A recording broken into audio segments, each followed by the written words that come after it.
ಇನ್ನು ಚೆನ್ನಮ್ಮ ಅವರ ಹುಟ್ಟೂರಿನಲ್ಲೂ ಕೂಡ ಶೋಕ ಬಾಡುಗಟ್ಟಿದೆ. ಮುತ್ತಿಗೆ ಹಿರೇಹಳ್ಳಿಯಲ್ಲಿ ಸಂಬಂಧಿಕರು ಕಣ್ಣೀರು ಹಾಕ್ತಾ ಇದ್ದಾರೆ. ಚೆನ್ನಮ್ಮ ಅವರನ್ನ ನೆನೆದು ಕಣ್ಣೀರು ಹಾಕ್ತಾ ಇದ್ದಾರೆ ಅವರ ಸಂಬಂಧಿಕರು ಕೂಡ.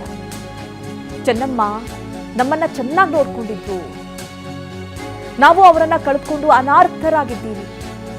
ಚೆನ್ನಮ್ಮ ಮನೆಗೆ ಹೋದ್ರೆ ಸ್ವತಃ ಅಡುಗೆ ಮಾಡಿ ಬಡಿಸ್ತಾ ಇದ್ರು, ಕೆಲಸಗಾರರನ್ನು ಕೂಡ ಬಿಡ್ತಾ ಇರಲಿಲ್ಲ, ತಾವೇ ಊಟ ಬಡಿಸ್ತಾ ಇದ್ರು. ತಮ್ಮೂರಿಗೂ ಪಾರ್ಥಿವ ಶರೀರ ತರಬೇಕು ಅಂತ ಹೇಳಿ ಒತ್ತಾಯ ಮಾಡ್ತಾ ಇದ್ದಾರೆ. ಚೆನ್ನಮ್ಮ ತವರೂರು ಮುತ್ತಿಗೆ ಹಿರೇಹಳ್ಳಿ ಅವರು ಈ ರೀತಿ ಆಗ್ರಹವನ್ನು ವ್ಯಕ್ತಪಡಿಸ್ತಾ ಇದ್ದಾರೆ. ಇನ್ನು ಈ ಕುರಿತಂತೆ ನಮ್ಮ ಪ್ರತಿನಿಧಿ ಅಲ್ಲಿಂದ ವರದಿ ಕೊಟ್ಟಿದ್ದಾರೆ, ಬನ್ನಿ ನೋಡೋಣ.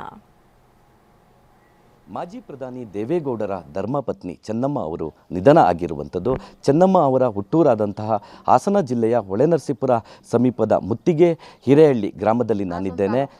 ಪ್ರಮುಖವಾಗಿ ಅವರು ಇದೇ ಒಂದು ಮನೆಯಲ್ಲಿ ಹುಟ್ಟಿ ಬೆಳೆದಿದ್ದು, ಸರಿಸುಮಾರು ಈ ಒಂದು ಮನೆಯೊಂದಿಗೆ ಆತ್ಮೀಯ ಒಂದು ಒಡನಾಟವನ್ನು ಕೂಡ ಇಟ್ಟಿದ್ರು. ಜೊತೆಗೆ ಪ್ರಮುಖವಾಗಿ ಏನು ಚೆನ್ನಮ್ಮ ಅವರು 70 ವರ್ಷಗಳ ಕಾಲ ಈ ಮನೆಯೊಂದಿಗೆ ಒಂದು ನಿಕಟ ಒಂದು ಸಂಪರ್ಕದಲ್ಲಿದ್ದರು. ಇದೇ ಮನೆಯಲ್ಲೇ ಅವರು ಹುಟ್ಟಿ ಬೆಳೆದಂಥದ್ದು. ಸಂಪೂರ್ಣವಾಗಿ ಈ ಮನೆಯಲ್ಲಿದ್ದಂತಹ ಸಂಬಂಧಿಕರು ಏನಿದ್ದಾರೆ ಅವರು ಬೆಂಗಳೂರಿಗೆ ತೆರಳಿದ್ದಾರೆ. ಜೊತೆಗೆ ಅವರ ಒಡನಾಟವನ್ನು ಇದ್ದಂಥವರು, ಜೊತೆಗೆ ಊರಿನವರು ಕೂಡ ಇಲ್ಲಿ ಇರುವಂಥದ್ದು. ಅವ್ರನ್ನ ನಾವು ಮಾತಾಡಿಸ್ತಾ ಹೋಗೋಣ. ಪ್ರಮುಖವಾಗಿ ಚೆನ್ನಮ್ಮನವರ ಮತ್ತು ಇವರ ನಡುವೆ ಸಂಬಂಧ ಹೇಗಿತ್ತು, ಒಡನಾಟ ಹೇಗಿತ್ತು ಅಂತೇಳಿ ಮಾತನಾಡಲಿಕ್ಕೆ ಅವರ ಸಂಬಂಧಿಕರು ನಮ್ಮ ಜೊತೆ ಇದ್ದಾರೆ. ಅವ್ರನ್ನ ಮಾತಾಡ್ಸೋಣ. ಅಮ್ಮ, ಯಾವ ರೀತಿಯ ಒಂದು ಸಂಬಂಧ ಚೆನ್ನಮ್ಮ ಮತ್ತು ನಿಮ್ಮ ಜೊತೆ ಇತ್ತು, ಮತ್ತು ಈ ಊರಿನೊಂದಿಗೆ ಅವರ ಒಡನಾಟ ಹೇಗಿತ್ತು ಅಮ್ಮ? ಅವರು ನಮ್ಮ ಚಿಕ್ಕಮ್ಮ ಆಗಬೇಕು. ನಾವು SSLC ಎಕ್ಸಾಮ್ ಬರಿಬೇಕಾದ್ರೆ ಹೊಳೆನರಸೀಪುರದಲ್ಲಿ ಒಂದು ವಾರ ಎಲ್ಲ ಅವ್ರ ಮನೆಯಲ್ಲೇ ಇದ್ದು ಎಕ್ಸಾಮ್ ಬರೆದು ಬಂದ್ವಿ.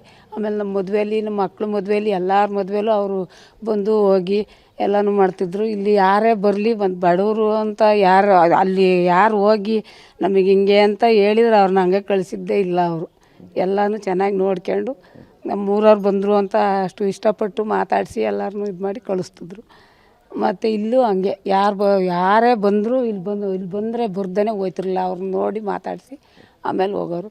ಇಲ್ಲಿ ಬಂದವ್ರನ್ನೆಲ್ಲರೂ ಊಟ ಮಾಡಿಸಿ ಕಳ್ಸೋರು. ಇಲ್ಲೂ ಹಂಗೆ ಕಳಿಸ್ತಾ ಇರಲಿಲ್ಲ ಹೊರ್ಗಡೆಗೆ ಊಟ ಮಾಡಿ ಹೋಗಿ ಅಂತ. ಯಾರೇ ಬಂದರೂ ಜಾತ್ರೆ ಟೈಮಲ್ಲಿ ಬರೋರು, ಜಾತ್ರೆ ದಿವಸ ಬೆಳಿಗ್ಗೆ ಬಂದರೆ ಸಂಜೆವರೆಗೂ ಇದ್ದು ಯಾರೇ ಬಂದರೂ ಎಲ್ಲರಿಗೂ ಊಟ ಮಾಡಿಸಿ ಕಳಿಸ್ತಿದ್ರು. ಈ ಮನೆಯಲ್ಲೇ ಅವರಿಗೆ ಒಡನಾಟ ಇದ್ದಿದ್ದು, ಹುಟ್ಟಿ ಬೆಳೆದಿದ್ದ ಮನೆ. ಈಗ ನೀವು ಅವರ ಪಾರ್ಥಿವ ಶರೀರವನ್ನು ಈ ಗ್ರಾಮಕ್ಕೆ ತರಬೇಕು ಅಂತಿದ್ದೀರಾ, ಏನು ಮನವಿ ಮಾಡ್ತೀರಾ? ನಾವು ಎಲ್ಲರೂ ನೋಡಬೇಕು, ಇಲ್ಲಿ ತರಬೇಕು ಅಂತ ಕೇಳ್ಕೊತಾ ಇದ್ದೀವಿ. ತಂದೆ ಮನೆ ಆಸೆ ಅಲ್ವಾ, ಇನ್ನು ಹೋದ್ರಲ್ಲಿ ನೋಡೋಕ್ಕಾಗಲ್ಲ. ಅದಕ್ಕೆ ಇಲ್ಲಿ ಬಂದರೆ ಎಲ್ಲರೂ ನೋಡ್ಕೋತಾರೆ. ಮತ್ತು ಅದಕ್ಕೆ ಕೊನೆ ಆಸೆ, ಅದಕ್ಕೊಂದು ಮಡ್ಲಕ್ಕಿ ಎಲ್ಲ ಮಾಡ್ಬೋದು, ಬರಬೇಕು ಅನ್ನೋ ನಮ್ಮ ಆಸೆ. ಕೊನೆ ಬಾರಿ ಯಾವಾಗ ಇಲ್ಲಿಗೆ ಬಂದಿದ್ರು? ಇಲ್ಲಿ 2 ವರ್ಷ ಆಯಿತು ಬಂದಿಲ್ಲ. 2 ವರ್ಷದಿಂದ ಬಂದಿಲ್ಲ ಇಲ್ಲಿ. ಅವ್ರಿಗೆ ನಡೆಯೋಕ್ಕಾದಾಗ ಬರೋರು, ನಡೆಯೋಕ್ಕಾಗಲಿಲ್ವಲ್ಲ ಅವಾಗ ಬಂದಿಲ್ಲ ಇಲ್ಲಿ 2 ವರ್ಷ. ಈಗ ಹೋದ ಸಲ ದೇವೇಗೌಡರು ಬಂದು ಹೋದರು ಗೌರಿ ಹಬ್ಬದಲ್ಲಿ.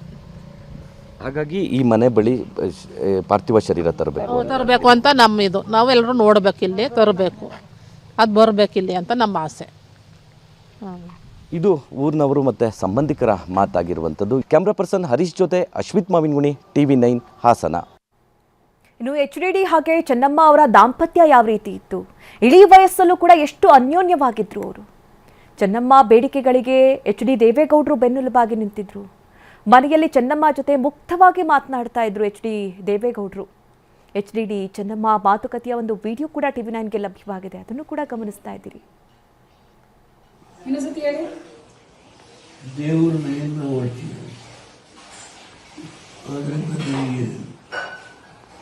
ಪದ ಸಿಕ್ಕಿದೆ. ಏನು ಮಾಡ್ತೀನಿ ಅಂದರೆ ಅಣ್ಣ, ಅಮ್ಮನಿಗೆ ಏನು ಮಾಡ್ತೀನಿ ಅಂದರೆ ಏನು ಮಾಡಿಸ್ಬಿಡ್ಬೇಕು ಕೇಳು. ಅಲ್ಲಲ್ಲ, ಅದೇನೋ ಹೇಳಿದ್ರಲ್ಲ, ಹಣ್ಣು ತಿನ್ನಿಸ್ತೀನಿ. ನಿಮ್ಮಮ್ಮನಿಗೆ ನಾನು ಕೊಡೋ ಪ್ರೀತಿನೇ ಆಮೇಲೆ ಹೆಂಗೆ ನೋಡ್ಕೊತೀನಿ ಅಂದರೆ ಅಲ್ಲಿ 2 ಚಿಂದೇನೋ ಮಾಡಿಸಿದರೆ ನಮ್ಮ ಹೆಣ್ಣು ಮಕ್ಕಳು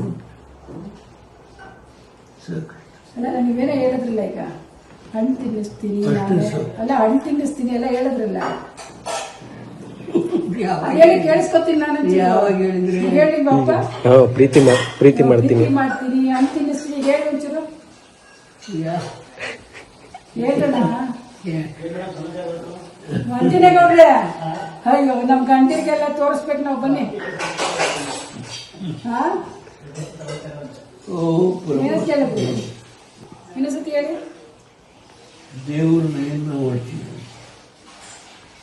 ಅದರಿಂದ ನನಗೆ ಆ ಫಲ ಸಿಕ್ಕಿದೆ. ಏನ್ ಮಾಡ್ತೀನಿ ಅಂದ್ರೆ